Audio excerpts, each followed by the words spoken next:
Hi everyone, welcome and thank you for joining us today for our webinar, The Culture Code of a Best Place to Work. My name is Nina, I'm one of the marketing coordinators over at Glassdoor, and I will be your MC for the day. All right, so before we get started, I just wanted to share a couple of webinar tips for attendees. So your audio is streaming over the web, so please make sure your speakers are turned on and turned up to make sure you can hear all of the amazing content we'll be sharing today. All lines will be muted to avoid background noise, but you can submit questions at any time by typing them into the Q&A tab in the lower left corner of your window. We will be addressing all of the questions at the end of the webinar, but please feel free to submit those whenever you may have them.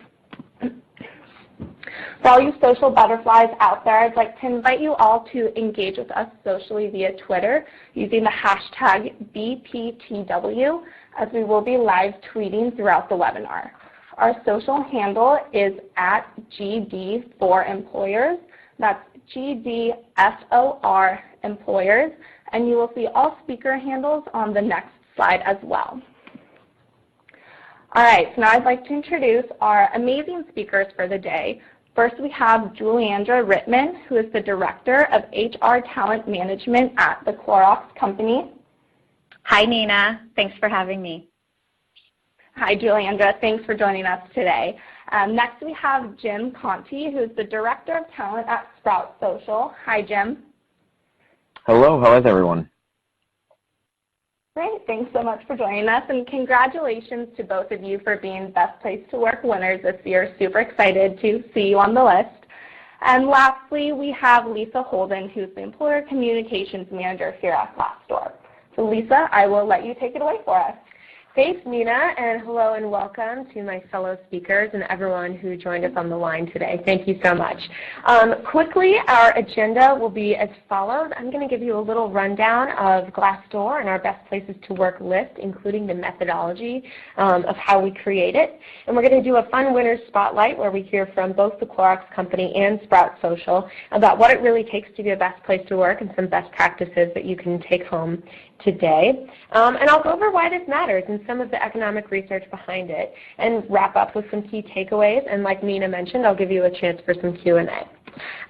So without further ado, our mission is to help people everywhere find a job and company they love. And what we mean by that is we've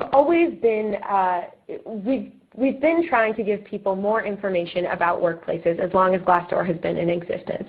So for the past 9 years, we have been building an organization that gives you a platform to learn about a workplace and kind of give you the inside scoop that you can't get anywhere else. 9 years ago when we started, you could find out more about a gadget you were purchasing on the internet than you could about a company you wanted to work at. And we really wanted to change that. And we really have.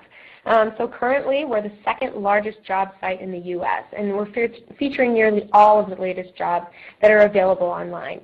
We have 640,000 companies with information on Glassdoor across 190 countries with about 32 million monthly unique users. So as we set out to be the place where people can find more information about what it's like to work at a company, we've also grown into the site people trust for job listings, and that's really powerful, and we're very excited about that.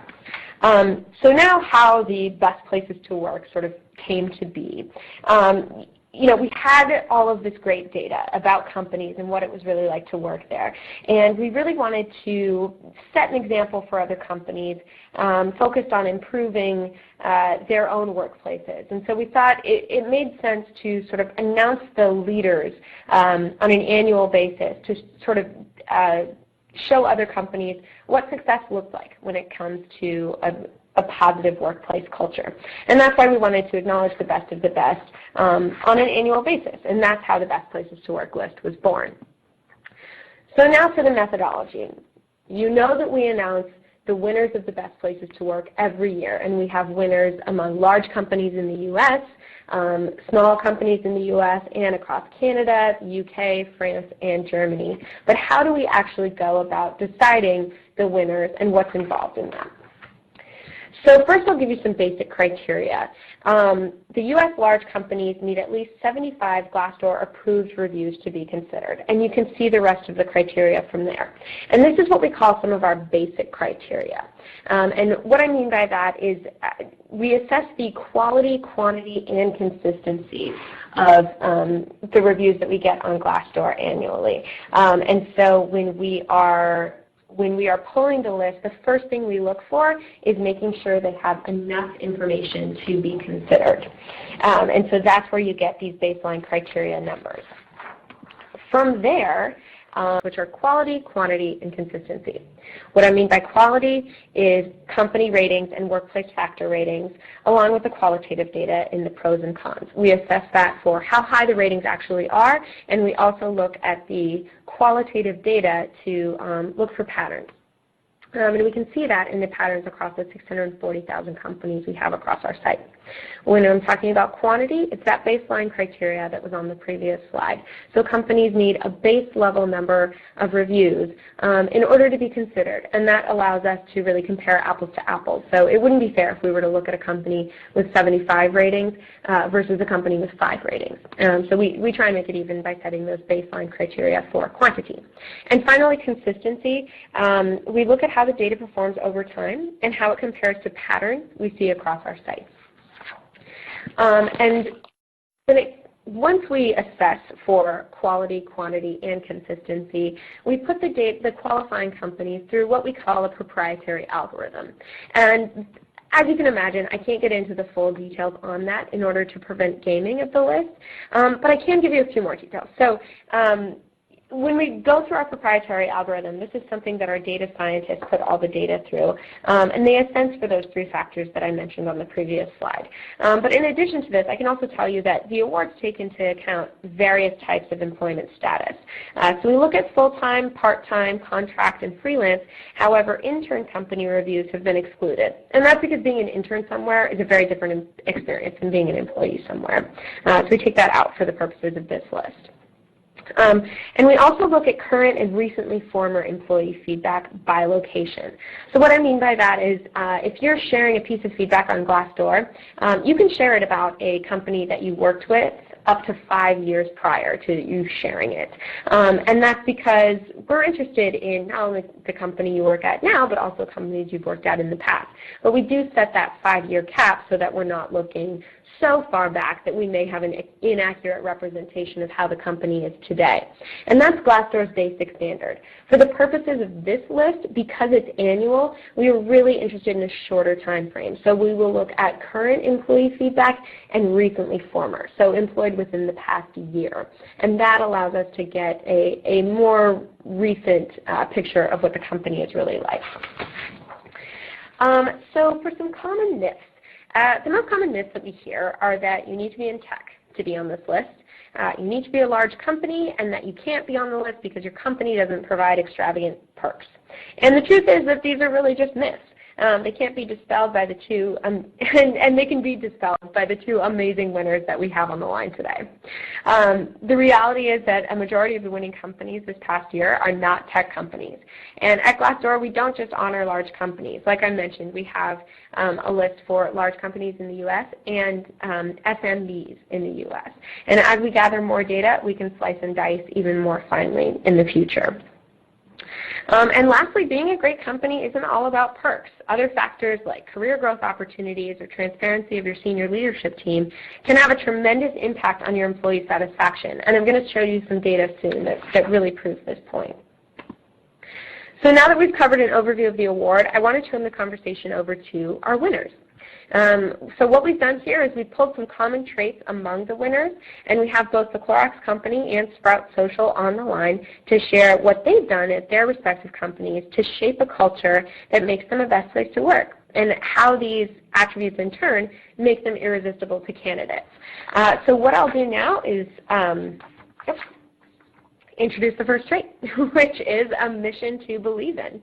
And so if you think about this, what we're saying is a company's mission is really its reason for being. And it's that thing that gives employees a sense of purpose and motivates them to come into work every day. And research shows that mission-driven companies have 30% higher levels of innovation and 40% higher levels of retention. And they tend to be the first or second in their market segment. So what I'll do now is turn it over to Jim at Sprout Social to tell us how this trait is embodied there. Excellent. Thanks so much. Thanks to everyone who's joining us on the webinar today as well. For those of you who have not heard of Sprout Social before, we're a software company based in Chicago, Illinois. We have about 250 employees, the majority of which are based in our Chicago office with a small number of remote folks. And we build business tools within the social media and social media management space. So a couple of different solutions that we have out there. So what's interesting when we're talking about mission here is that it goes far past just building a product or seeing, coming into an office every day and seeing something come to fruition. One of our core values is a concept of open communication creates progress. And so I always like to highlight that while that is the kind of core principle behind which our products are built, what we are looking to empower our business customers to do on social, to be able to have open communication and open conversation with their followers, we also follow this principle with our company as well. And so as we develop everything from our benefits offerings to our compensation strategy to kind of all elements of that employee experience, we make sure that we keep this as kind of one of our corner principles, if you will. So that's everything from our monthly all-hands meeting when our CEO gets up and takes questions from the entire company, to the fact that our onboarding process, our new team members get to meet a number of different executives in various sessions and times when they get to kind of interact with them early on in their careers at Sprout as well. And so when we're looking at the mission piece and specifically looking back at some of the myths that were debunked a little bit earlier in the webinar here, that's something that you'll see highlighted quite a bit in the reviews that our team members are leaving, that they really value the ability to understand what Sprout is doing, not just from the tactical day-to-day, but rather from what it is that we're trying to achieve at a much higher level and what it is that they're helping to build. That's awesome, Jim. Thank you so much. And now I'll turn it over to Juliandra at Clorox to give us a little more of how Clorox embodies this. Thanks, Lisa, and hello to everybody on the webinar today. I would like to say that Clorox is really excited to be on this list for the first time.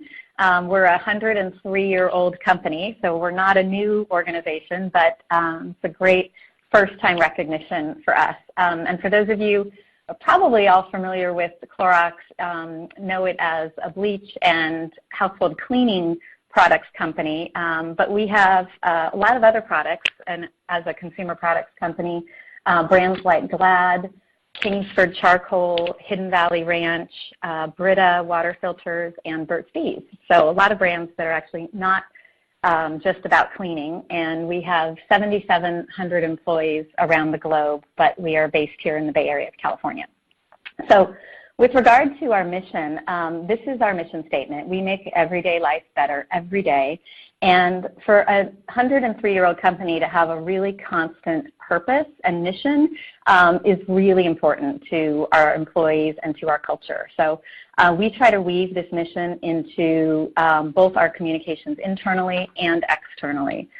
We know that a key reason that employees come to Clorox and a reason that they stay and feel committed to the organization is because they feel committed to our brands and to our purpose.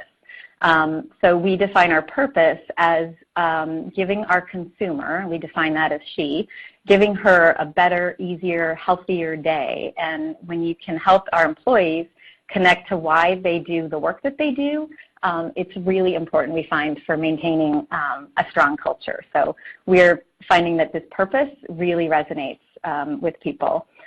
We also try to make everyday life better by giving back outside the organization. So whether it's contributing to disaster relief efforts through donations of Clorox bleach, having employees teach classes on business in our local schools through organizations like Junior Achievement. We have work teams frequently go out as teams and do volunteer work in the community.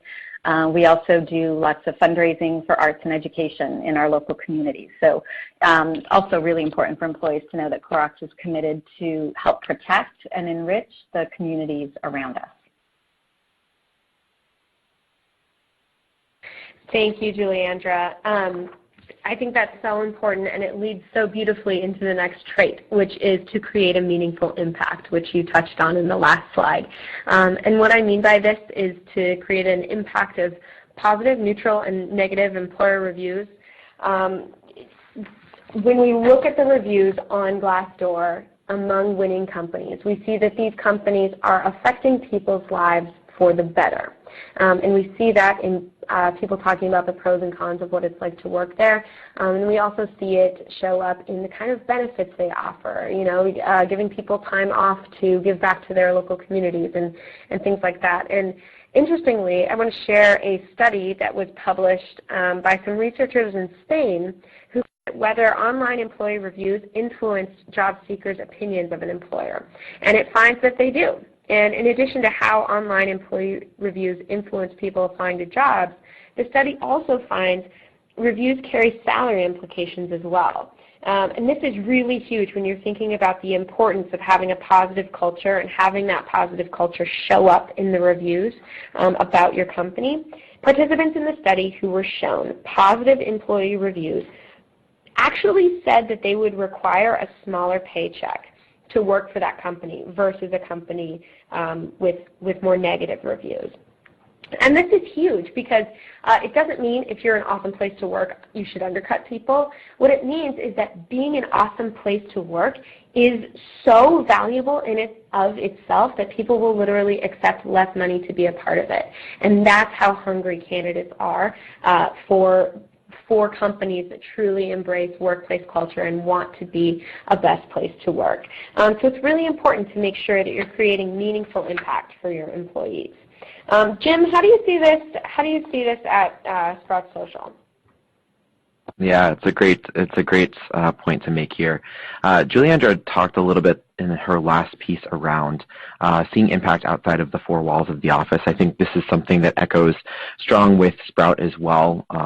We are very committed to our community here in Chicago, and so each of the last 3 years we have partnered with it's coincidentally been all elementary schools, but a school in the Chicago community where we kind of help support them throughout the year. We kick it off every fall with an all-company service day where all of our employees are down on the campus and helping out with everything from career panels with students to preparing reading materials and lesson materials to doing landscaping out on the playgrounds, helping organize information in the office, whatever it might be. And then throughout the year, we continue to partner with them in whatever way they might need. So one school asked us to help do some kind of marketing and design work for them. Another has asked to actually come on site and do like a lunch and learn so they could talk a little bit more about education in Chicago. Every holiday season we do some sort of drive that the school asks us to help support as well. With that in mind, this was a direct result of us surveying our team and understanding what it was that was important to them, what organizations they were already connected to, how they were already giving back to the community, and they overwhelmingly said that working in education and with youth was really, really important to them. And so when we talk about creating a meaningful impact, we strive to do it with our products, but we also strive to do it with the opportunities that we give our team as well. So you'll see that that's just one specific experience of how we're kind of expanding that. This year we're looking at other just kind of creative ways to continue to expand our impact in the Chicago region and ways to help empower our fellow businesses in the region to be able to give back further as well. I think that's something that our employees really value. They really enjoy the fact that Sprout is not just giving them a paycheck, which is of course important, but rather helping to power things that they think are valuable and worthwhile and that represent their interests as well. And that's something that I've seen them continue to echo how much they really appreciate that time to spend together as a team, but then also working within the community as well. Finally, I'll kind of point out within our products as well, our team members are empowered to think creatively about everyone who is using our products. So our design team has taken on a pretty significant initiative to look at folks that are visually impaired and their use of our product. So it's stuff that is happening within our kind of standard work stream, if you will, as well. So that crew on the design team is spending time thinking about how those customers are using our product and what their experiences are like, and making sure that they are able to use our product as much as anybody else is. So that's something that has been a significant focus as well. That is so cool, Jim. Nina and I are looking at each other and nodding. That's really exciting work you guys are doing. I'm passing it back over to Juliandra to tell us how the Clorox company embraces this trait as well.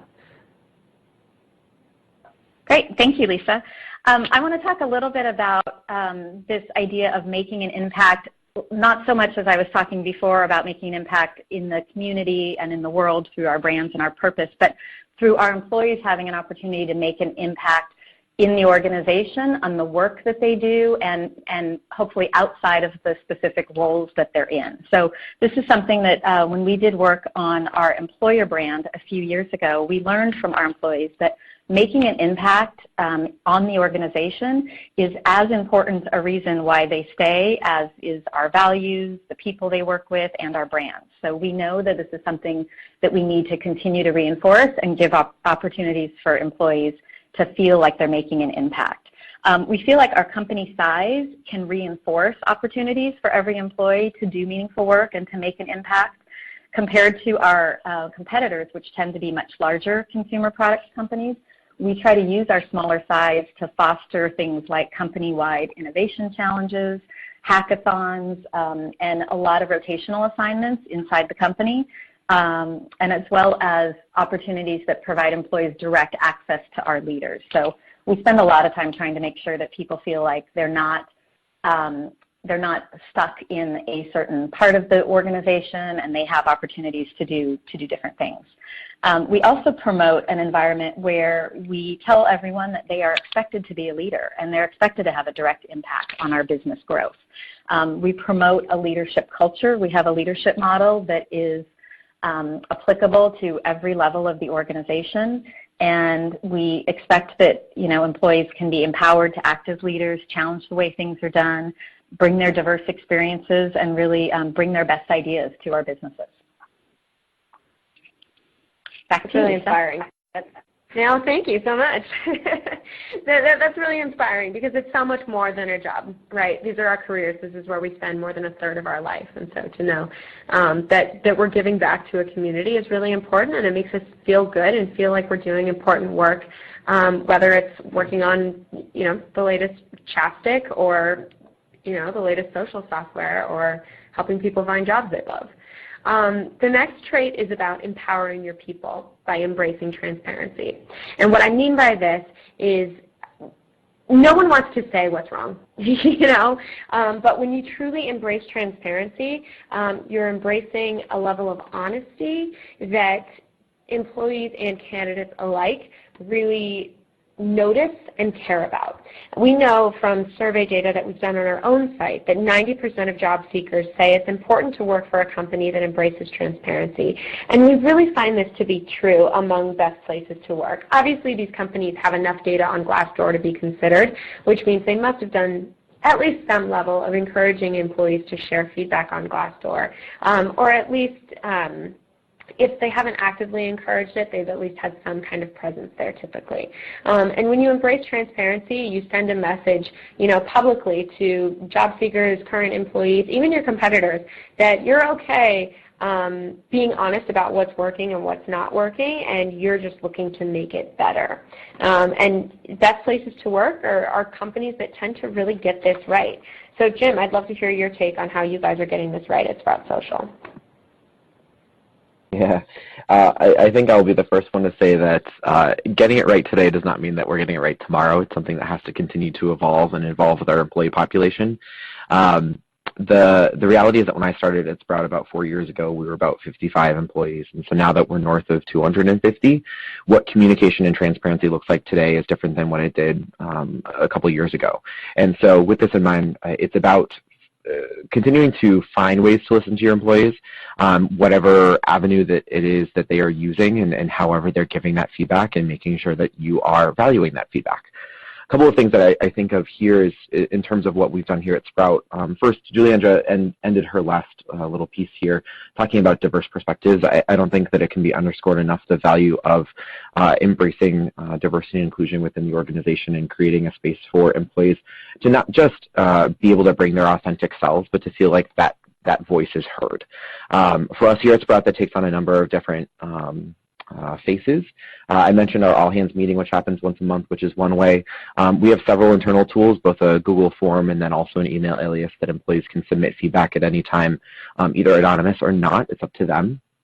As well as the fact that we use Slack internally for communication, and so we use that as one of our very public channels for the company to discuss questions, product roadmap, things that came up at our all-hands meeting, things like that. I think it's also important to highlight here, as we are talking about Glassdoor and looking at the work that happens there, we really value the feedback that our employees have, and so we actually invite our employees to provide their feedback on Glassdoor so that candidates, as they're going through our hiring process, are able to get kind of that inside scoop. With that in mind, whenever there is a review that is submitted, our entire executive team pays attention to that and reads it. We think critically about the feedback that's given there and make sure that we modify our internal communications if there's, we got feedback a lot about our lack of 401k match. So as we were getting ready to launch that, we made sure to very clearly communicate that, tie it back to an investment in our employees, and thinking about the pieces of feedback we'd seen over time. Similarly, whenever we do some sort of company survey, so whether that's an internal survey or something for an award submission, we make sure to circulate that with the executive team. So all of the various business unit leads are reading that feedback, internalizing it, and we talk about it within our leadership team meetings. So we actually create this space to process employee feedback, not just hear it, but actually process it, understand it, and that, I think, is something that our employees really value. Because the thing is that on any given day, we don't necessarily, we're not necessarily going to do every single thing that our employee population asks for, but it is all really valuable feedback, so we create the space for it to be heard. And as much as we're able to, we do modify our either business strategy or product strategy, benefits program to reflect what our employees want and making sure that their voices are heard. Jim, you're getting a gold star from me over here at Glassdoor because I know, Glassdoor is, about 600 employees. We're not huge, but when I started, we were 96 employees, and it's hard for any organization that, being an SMB means you don't have as many resources as a larger company, but to put that level of effort into encouraging feedback, collecting it, and actually doing something with it is exactly how you ended up on this list. And I'm sure that is so reflective on your Glassdoor profile, so congrats to you for that. Juliandra, how does Clorox, a huge company, do the same thing? Yeah, so we're in a little different situation, right? Because we're an older company, larger company, and we're not born agile and transparent and really quick and nimble. So this is an area we've put more attention to in the last few years. And just like Jim was saying, we do an annual engagement survey. And one of the things we've heard through our engagement survey is that people wanted to feel more empowered to make decisions without needing so many approvals and to move faster. So they're feeling like the company needed to move faster, needed to be more decisive. And so to the transparency question, I think it built a lot of trust in the organization that we were transparent about sharing this is an area that we're not scoring well in and that the employee population doesn't feel great about. So this is an area we're going to continue to really work on. And so we've worked over the last few years on the agility of our processes, encouraging smaller teams to make faster decisions, clarifying decision rights, and generally trying to make it easier to get work done. One example of this is a performance management process that we re-engineered a little over a year ago and moved from kind of the traditional annual performance review with a fairly formal semi-annual mid-year assessment, a lot of 360 feedback, a lot of text written. We're not on technology yet for our performance management process, and we threw that out and went to a much more informal quarterly check-in, which I imagine a lot of you are on as well. And that spoke volumes to the employees to say, we want this process to be what the consumer, in this case our employee, really values from this process. And that is a way to create meaningful conversation between employee and manager. So we threw out the formal process and made a much simpler, easy to use process. So that's one example. The other thing I think that helps with empowerment and transparency is our leaders are as transparent as possible about our business choices, and that creates a feeling of we're all accountable for our business success. So whether that's in quarterly town halls, open Q&A that follows those town halls, they really try to create a sense of we are all accountable and we're all empowered to drive our business success. One other thing I'll touch on, because it's mentioned here on this slide, and then the rest of the text on this page I'm actually going to talk about in a second. Jim was talking about diversity and the importance of diverse perspectives. This is huge for Clorox also. We have started talking pretty recently actually about something we call big D diversity, and we distinguish it as if little d diversity is really looking at diversity of race and gender.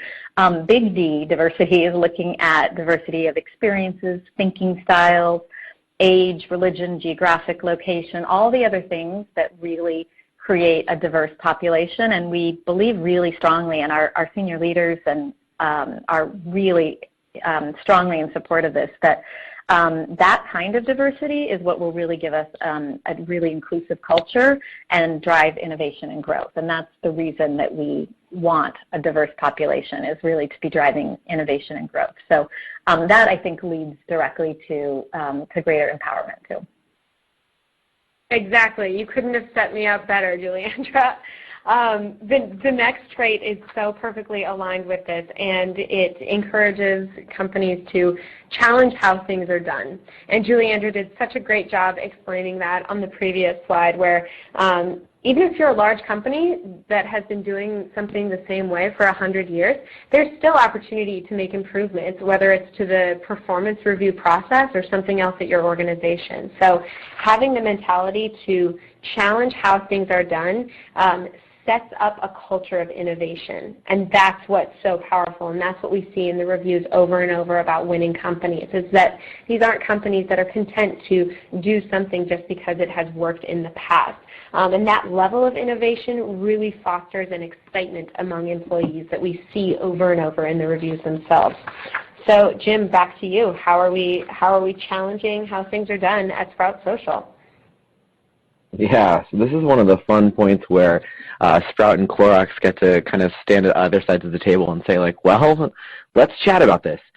Sprout's about 7 years old, so being on the webinar here with Juliandra and Clorox, who are 103, I think you mentioned, it's fantastic because I look at that and I'm like, wow, you've really done something right to be around and be successful and to be a household name across that period of time. So I do have to give major kudos there. When I think about this, I think a little bit more about the fact that because we are newer, we're given the ability to really think from the very beginning and say, what do we want this to look like and how do we go from here? What we're able to do is then build either products or processes or systems or opportunities that are able to change on the fly. We're a very agile company in that way. My team will tell you that I'm famous for saying that it's kind of like we're laying the pavement as we walk. It's just a very active environment here at Sprout and something that changes day to day and week to week, and that's part of the excitement and opportunity of working here in the first place. So with that in mind, we look at some of the lessons or experiences that our employees have had at other organizations and what has been effective from them and what hasn't, and then modifying our kind of internal practices accordingly. One of the things that Juliandra touched on that I also think is important to touch on is performance management and performance reviews. We have been striving to find a great balance of providing our team members with meaningful feedback while also making that process something that doesn't feel arduous and doesn't take up huge swaths of time for the team. We want it to be something that is manageable and useful. And so we're really trying to strike that balance between performance management being an opportunity to look back on successes and challenges and really use that time to plan for the future. And so that's really where we've been coaching our managers and leaders as we've been developing that process is thinking about performance management not as a thing that like has to be done in a form that has to be signed that then goes into someone's folder somewhere in some filing cabinet, but rather that this is a living, breathing document, that this is how you are mapping what you're going to be helping your team members with in the coming months and making them as successful as possible. At the same time, we also think a lot about how our processes affect people. I think about this from both the candidate application process, but also a good portion of our team thinks about this from a new user perspective in our platform as well, platforms I should say. With that in mind, we spend a lot of time kind of looking at that entire journey and thinking about how we can wow and impress folks along the way. And so I obviously have more experience in building that out within the candidate pipeline, candidate process, but our product teams have done a really good job of that with new users on our platform as well. I think that that's something that is a benefit of being a younger company is that we're able to take that step back and we're not ingrained in our ways so much to say that like, oh, this is how it has to be done because this is how it has been done, but rather what's best for the end user and how are we enabling that to happen. One small thing that I think has been a significant win for us, just to give one example, is that when my team is working on getting folks to sign offer letters and be able to kind of move forward within the process, we noted that from the point of signing an offer letter to actually stepping foot on site, if you will, there could be some lag just based on timelines that happen in people's lives. So we developed a welcome box that we sent to all of our new hires, which includes a signed note from the interview team that they worked with, and then little pieces that kind of reflect Sprout culture. So anything from a donation in their name to the Greater Chicago Food Depository, to a gift card to one of our favorite team restaurants that we go to a lot, to some of the snacks from our snack room that they'll be choosing from. Just that little highlight, I think when we thought about that candidate journey, we had some folks echoing it just felt like there was a little bit of silence. So trying to make sure that we're thinking in real time about how to make someone's experience a little better. Exactly. Makes so much sense, Jim. And Juliandra, back to the big company perspective on this. I'll let you take it away. Jim. I'm taking some notes, Jim, because you guys are doing a lot of really, really cool stuff. So we'll talk more later. Yeah, so for Clorox, innovation is core to us, but having an innovative mindset and being creative in the way people approach their work definitely takes some conscious effort. So we've had some very successful years recently under our current CEO, and one of the things he says to us regularly is that our greatest obstacle is complacency. He reminds us to not get complacent and not let our guard down against our competitors, that we need to continue to push and accelerate our pace of growth. So to do that, one of the things we've been focused on is identifying and helping the whole organization really feel like what a culture of growth is and what that looks like.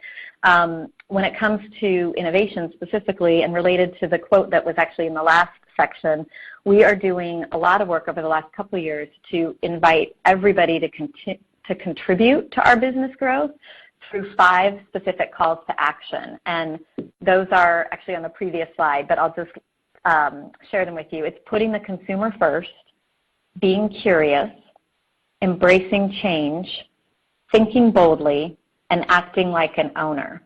So those 5 things are not completely novel to our organization, but when put together, they have been sort of rallying points for us, I would say, to keep us focused on how to accelerate growth. And so this idea of not being complacent, not feeling comfortable that our products are in over 75% of American homes, and that's great, but that's not enough. We need to continue to push and try to accelerate growth faster to stay ahead of our competition. One thing internally that we're considering just to keep people kind of on that edge of discomfort is we're considering bringing improv in to help train our organization on thinking creatively, thinking on your feet, being agile, and being bold in the way that we operate. So we haven't moved forward with that yet, but it's something that we're considering, which would be a pretty different step in terms of developing our employees, is doing something related to improv. But we're excited about that possibility. I have to say that I'm personally excited about that possibility as well. The idea of improv as the next step of innovation at Clorox is something that warms my heart in particular. So we are coming up to the top of the hour pretty soon here, so I'm going to move quickly through these. But we do have one more trait to get through, and that is interviewing for a mutual fit.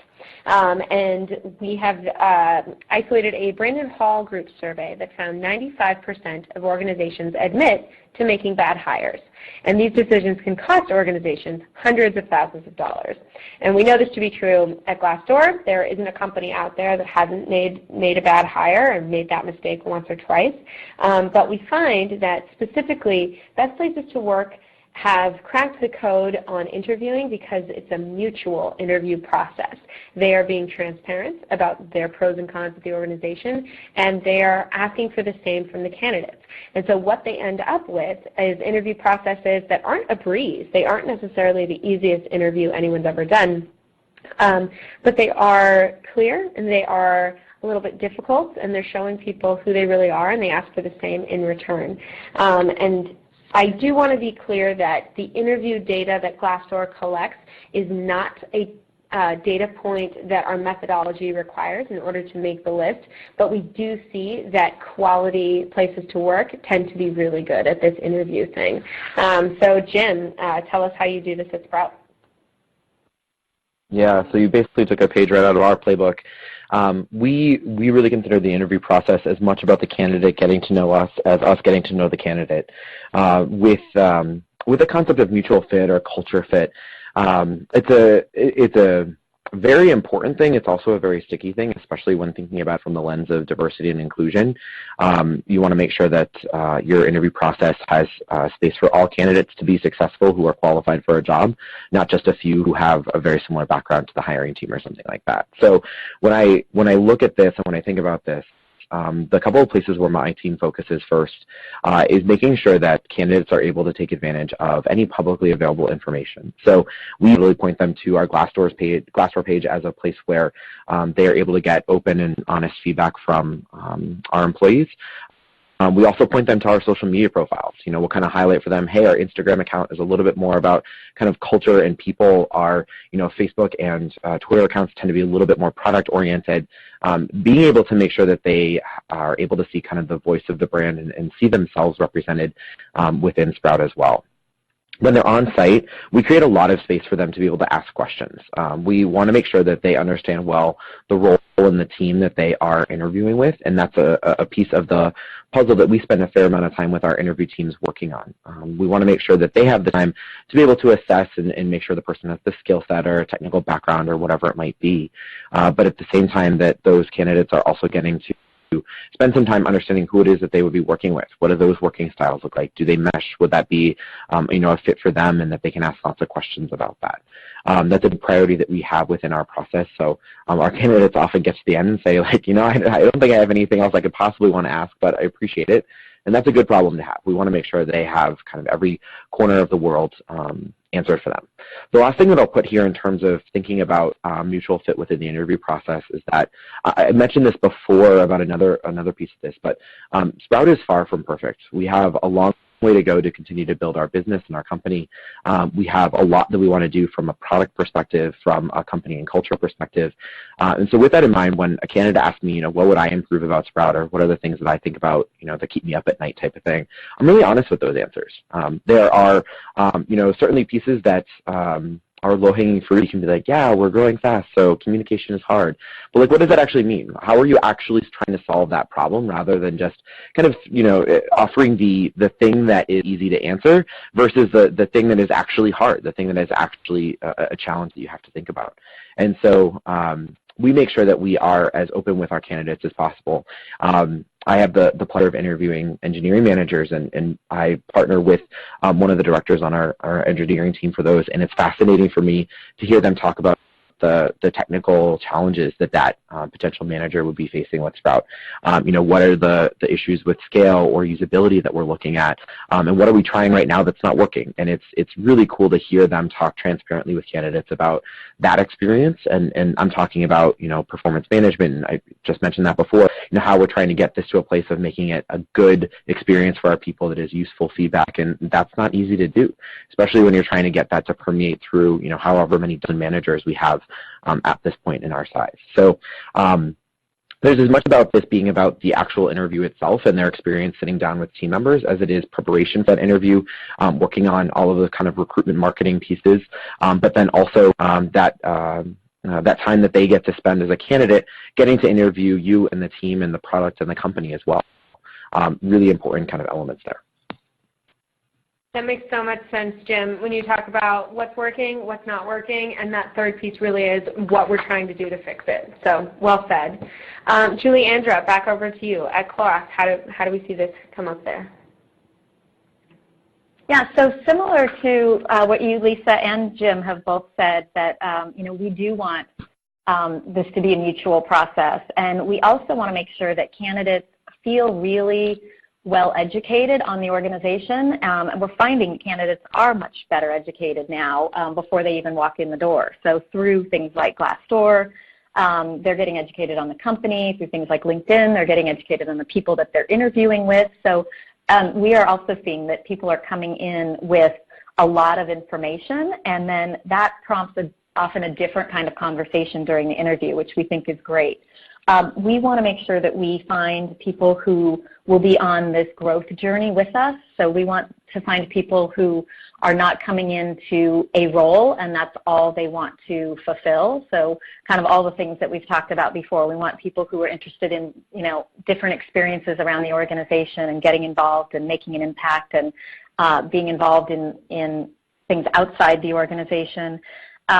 We talk a lot about our values with candidates because we see those as really core to who we are as a culture, and it's fair to say that that's what we all expect of each other as we work with each other day to day.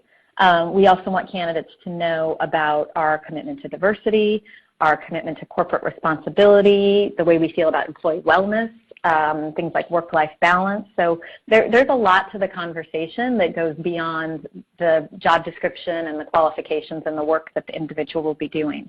And like I said before, we know that the best talent is going to be interviewing us too. So we try really hard, and this is an area we're definitely not perfect in, but really try to focus on preparing our hiring teams to ask the right questions and to be prepared, and to also make sure they're sharing what's going on with our business and can appropriately represent our culture. So more work to do, I would say, for us there, but that's an important area to make sure we get the right talent because it's moving faster. We got to get the right talent. We got to get it in quickly. Yep. That's what I keep telling companies. The talent wars have never been more competitive, and it's true. There's no company that's perfect out there, so being transparent is very key.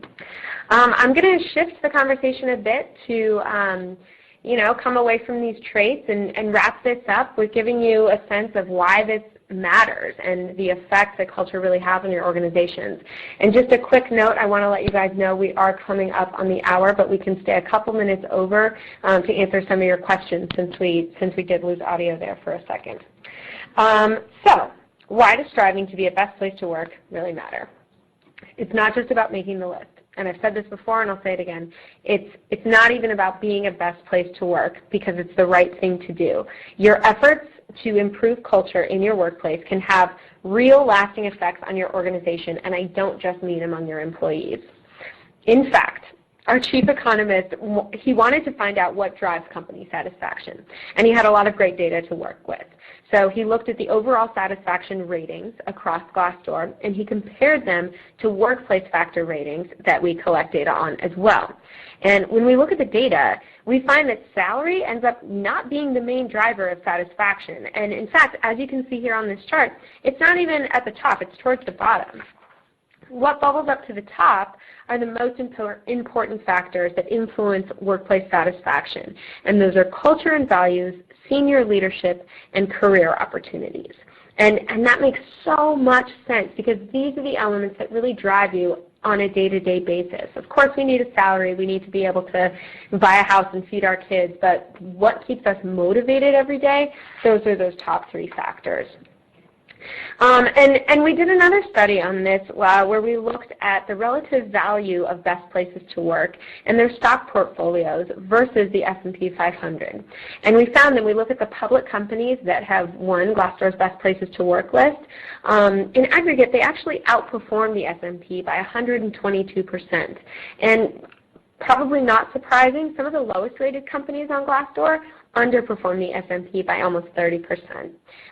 So ultimately, data like this can help you make the argument to senior leadership at your own organization that engaged employees are the ones building a stronger, more successful company, and focusing on culture isn't some fluffy thing. There's real tangible data behind all of this.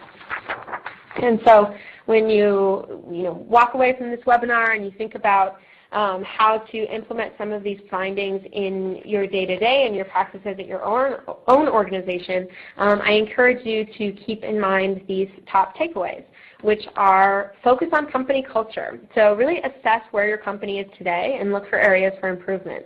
And remember that company culture is the leading driver of high employee satisfaction. That is the place where you can make the biggest change. Feedback. Embrace it.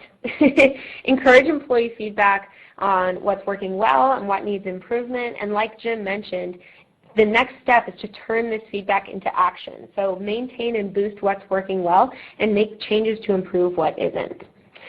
Remember that salary isn't everything. Given that culture, career opportunities, and senior leadership outrank salary when it comes to overall satisfaction, boosting salaries is nice, but it won't necessarily lead to higher employee engagement rates. So keep that in mind. And finally, engage employees to build a successful company. It's important to remember that culture can impact the bottom line of your business and make your company more successful. So put more emphasis on employee engagement programs to continue the cycle of gathering employee feedback, using it to constantly improve, and having a better place to work going forward. And with that, I will turn it over to Nina, who has collected a few of your questions. Perfect. Thank you, Lisa. Quick thank you to Juliandra, Jim, and Lisa all for joining us today and sharing all of your wonderful insights with us. As Lisa mentioned, we will now go into Q&A. So if you have not yet already submitted your question in the Q&A pane, please do so now. And for all of you that have asked, we will be sending out the slides and recording post-webinar. So be on the lookout for a message from our marketing team for that.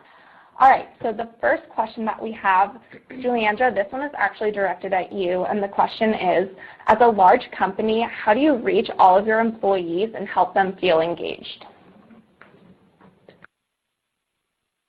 Yep, thank you.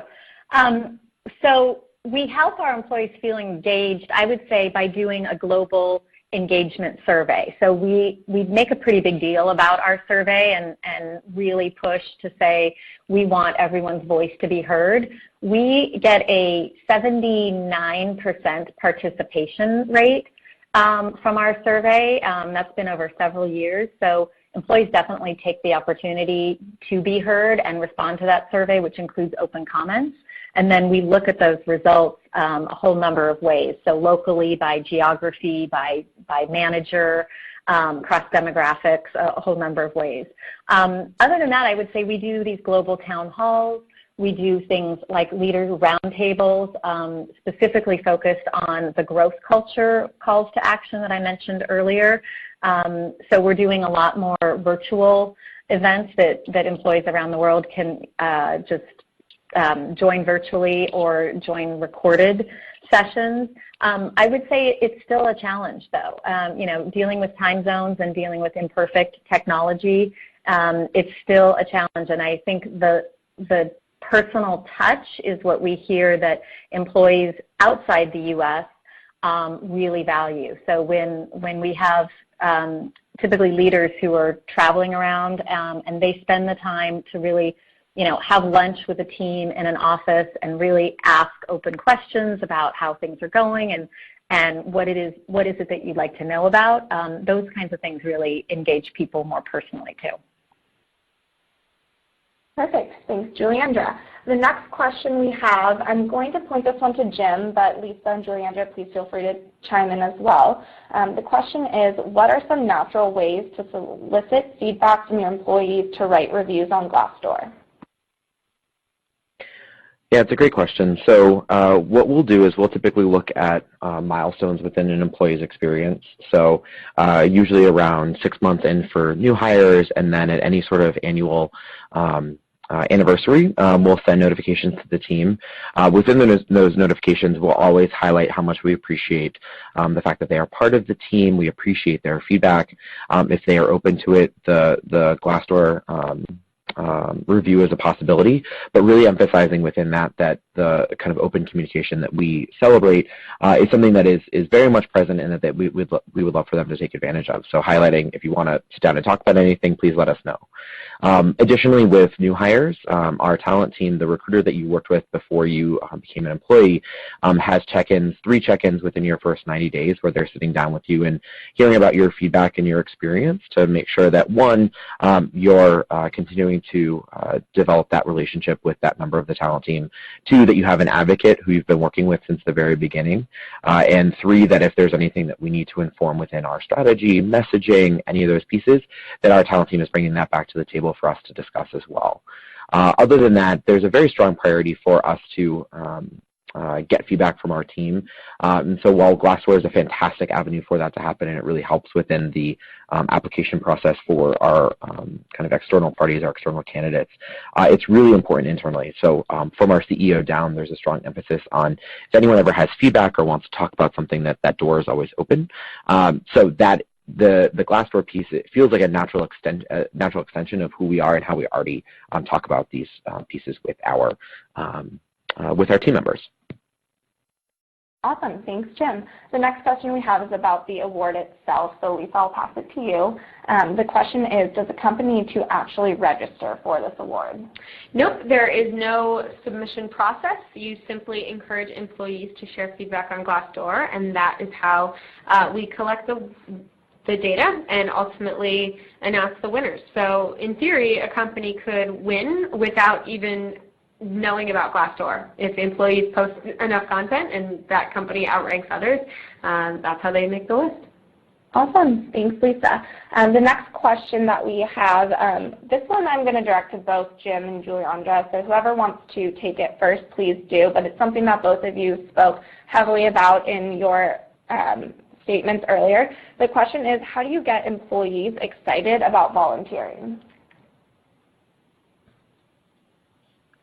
Yeah, that's a Jim, do you want great to question. start? I'll take a first stab here. Part of it is, I think, a natural and ingrained part of our culture. So I think it's something that folks see through our kind of career landing page, so we talk about it. Within our job descriptions, we talk about it, and on social channels, we talk about it, so folks know about it coming in. That said, I think the biggest piece is that that our volunteer efforts tie into what our employees are passionate about. Again, that has primarily focused around children, youth, and education, where our employees have already had passion, and we're just helping to make those passions come to life a little bit further. So I think that we're tying into what it is that they find valuable and what they find important. And then also, we try to do as much education as we can around it as well. I mentioned about having that school leader come on site and do a lunch and learn. Things like that are great opportunities for us to explain the impact that our employees have, and that's something that we really see them rally around, is that impact piece. So what is the meaning of doing this activity? Why is this valuable? Why is this something that the company is committing time to? And they're like, oh, that's really cool. I see where this connects. The only thing I would add, this is Juliandra, the only thing I would add is we tend to find employees are really excited about the opportunity to volunteer. What holds them back often is feeling too busy, not having enough capacity to do it, even if we're offering opportunities to volunteer. So what helps is when a department or a work team, makes their offsite include a volunteer component to it, and then it feels like, it's already in the context of a group event. So they feel, I think, that it's not such a struggle to try to fit it into their day. But in general, we find people are really excited about the idea of volunteering. It's just a struggle to make it fit time-wise. Perfect. Thank you both. So it looks like we have time for one more question that I think all the speakers will have some great insight into. So I'll go ahead and pass it to Jim to start, then Juliandra and Lisa, I will have you close it out for us. Okay. So the question is, we are just starting to create our culture. Besides a mission statement, what would you recommend be our first step? Yeah, turn to the people first. You have to figure out what it is that they are passionate about, what they're excited about, and what speaks to them about their experience of working at the organization. Start there, and I would also incorporate that with however your organization is structured. For us, we have 4 founders. Those 4 founders reflected quite a bit on why they started this company in the first place, and what stood out to them as the type of company that they wanted to build. We pulled those 2 together, and that's where we really started to establish our values, which are driving our culture. Last thing I'll say is that for us, our values are pieces of who we are that continue to evolve. So you will never see them. It's about written up on a wall, and kind of stagnating in that way. We want them to be able to evolve as we evolve as a company. While there's not usually huge changes that are made to them necessarily, there are different iterations. There's different versions of them. Again, when we were 50 employees versus 250, and so creating the flexibility in them being able to evolve and grow with us was also really important. Yeah, I would just add, my mind went to values also. I think if you have a mission statement, focusing next on some core values, keeping them really simple and trying to make them stand somewhat the test of time. I agree with Jim that they may need to evolve as your company evolves, but they can become, a bit like the Constitution, that, when the organization is needing to test itself or being tested, going back to core values can really give the employees a sense of, consistency and grounding, and it can be really important for leaders, too, to feel like they have core values. So that's what I would suggest focusing on next.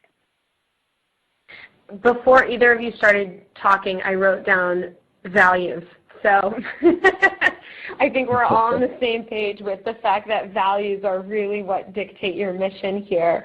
And the thing that I would add to this is that, when you're thinking about your culture, I sort of see that as one boulder of the conversation. The other boulder is, of course, values and your mission. And when those are working together, that's when you really see that evolution that both of you talked about. And so a great place to start if you're thinking, if you're feeling overwhelmed, what are our company's values? How do I even start with that? I know what our mission is, but how is it defined?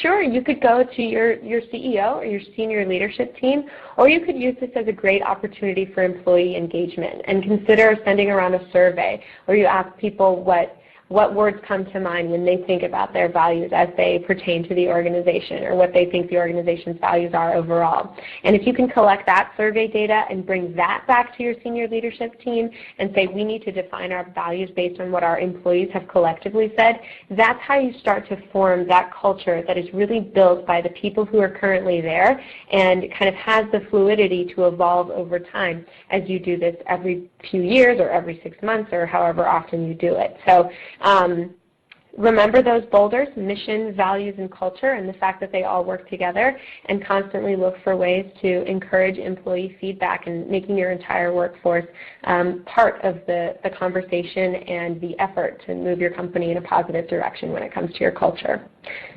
So with that, I will say thank you to my fellow speakers for being on the line today, and thank you to our audience members, and thanks, Nina. Yeah, thank you, Juliandra, Jim, Lisa, for sharing all of your insights, and thank you to everyone for joining us today.